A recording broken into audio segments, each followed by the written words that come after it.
The first game and console that I got introduced to was Rampage on the N64. I remember around 5 years old, my dad showed me these characters fighting on the little TV screen we had. Ever since that day, I have loved playing video games. My first console that I owned was the Nintendo GameCube, where I remember playing Mario Kart Double Dash and Luigi's Mansion.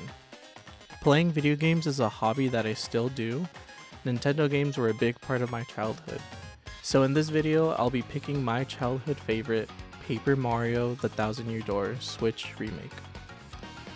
The original Paper Mario: The Thousand Year Door was released on July 22nd, 2004. The remake was released on May 23rd, 2024, 4 days after my birthday. The game was developed by Intelligent Systems and designed by Shigeru Miyamoto. The genre of this game would be an RPG, where you are immersed in the story of Paper Mario.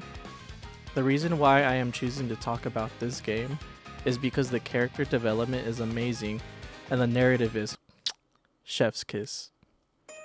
You take on the role of the protagonist Mario. The story begins with a cutscene of a story kind of like a fairy tale on how a very prosperous town met its tragic downfall and sank. After so many years, the land was taken, then used by settlers to create a new town, which is now called Rogueport. The settlers believe that the ancient city below that held the treasure, awaiting for someone to find it. We then continue with the cutscene of Princess Peach on vacation with Toadsworth at Rogueport. She is then confronted by a mysterious seller, selling artifacts and trinkets. The seller then shows Peach a small box that has a magic lock and only someone with a pure noble heart can open it. But the seller starts to cackle while giving her the box, which seems quite suspicious. Peach then opens the box and the player does not get to know what happens to them after. We then skip to a cutscene to Mario and Luigi's house. Luigi gets the mail and tells Mario there's a letter for him from Peach. In the letter, she invites him to go treasure hunting with the map she acquired when she opened the box, and inside the envelope, she sent him the map as well.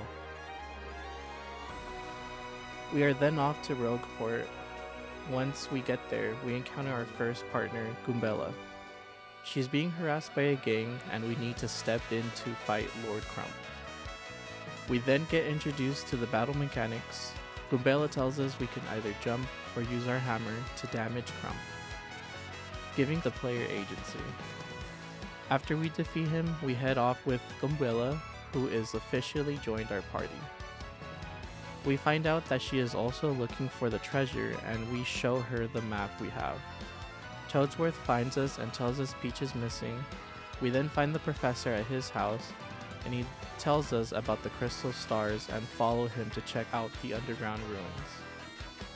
We then head to the main part of the ruin that has a huge door and we step onto the platform. We get our first task to visit Petalburg. From there on, we get to follow Mario on his adventure and visit new worlds to find the crystal stars. The game does a great job in providing what we need to do next. Mario finds out Peach is kidnapped and he and his trusty partners go out to rescue her and the world as well.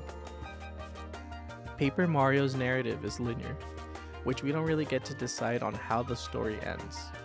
The main protagonists would be Mario and his partners, Goombella, Koops, Flurry, Kid Yoshi, Vivian, Bomberry, and Miss Mouse.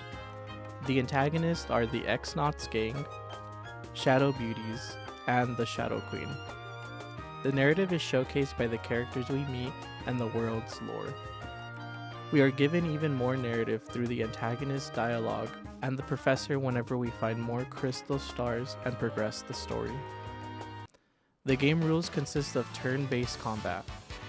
We go first, then the enemies. The game lets the player decide on what to do in their turn. We can either decide to attack with our jump or hammer, use an item, defend appeal, or use our special attack for Mario, or our partner gets to go first. We can decide if they attack, defend, appeal, or use an item. Once our turn is done, it's the enemy's turn. we can either defend or counter. The battle mechanics also include star power, a bar where we can fill up with actions so we can use our special moves, giving us freedom on how we want the battles to go. This also helps as a backup plan to reduce the anxiety that players face when they start to feel they are losing a battle. The player has to watch their HP, health points, and their partner's HP. If a partner reaches 0, they collapse, but if Marta reaches 0, it's game over. There is also FP, flower points, where we can use unique moves for the party.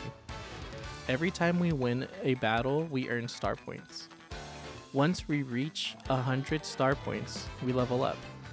Each time we level up, we are given a choice to upgrade the following: plus 5 HP, plus 5 FP, or plus 3 BP badge points. Badges are little upgrades that we can equip to help us with battles, letting players experience battles differently. To rank up partners, we must find Shine Sprites and go to Merlon. He will use 3 Shine Sprites and rank up a partner of your choosing. Once they rank up, they get an increase to damage they deal and unlock new moves. Each partner can rank up twice. The visual design of the game is iconic. The characters being made of paper, the setting and environment being made of paper and construction paper, even cardboard as well. The environment can be interacted with, smashing paper flowers to get coins, or smashing cardboard roaches to get coins as well. Using Flurry's Wind to blow away hidden paths to discover, or even blowing away people. The interactivity the game provides to the player is there are skill checks with each attack you do. Countering enemy attacks, there are also mini quizzes you have to answer and puzzles you have to solve. Players can decide what to say in certain dialogues and choose what badges to equip, to either help them or even hinder them if they want a more challenging gameplay. This game holds dear to me. It's a game that's very nostalgic and the characters are very relatable. From Koops wanting to become a stronger Koopa, to Vivian wanting to live as her true self. The game's narrative is capturing even though the game does not give us agency to how the game ends. I would love for anyone to try out the game to become immersed into the narrative and lovely characters this game provides. Thank you for watching.